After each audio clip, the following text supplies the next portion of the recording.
नमस्कार मंडळी, स्वागत आहे तुमचं आपल्या नवीन ब्लॉग मध्ये।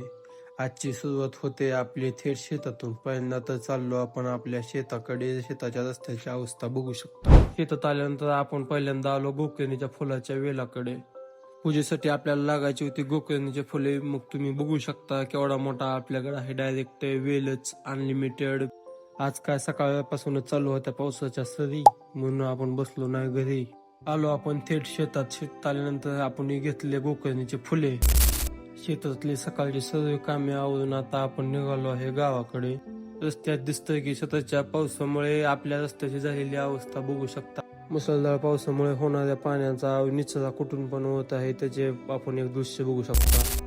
सर्व कामे आवरून आपण चाललो आहे गावाकडून बार्शीला। आपल्याला जाता जाता रस्त्यात आढळला आमच्या गावचा ओढा प्रचंड वाहत होता। बार्शीहून परत आल्यानंतर आपल्याला आज करायची होती पूजा। आज 6वी माळ आहे, तर आपल्याला आज करायची होती 6वी माळाची पूजा झाल्यानंतर आपण घेतला एक स्पेशल कडक चहा। ताजं दूध आणि त्या दुधाचा गरमागरम चहा म्हणजे परफेक्ट कॉम्बिनेशन। भेटू पुढच्या ब्लॉग मध्ये, धन्यवाद।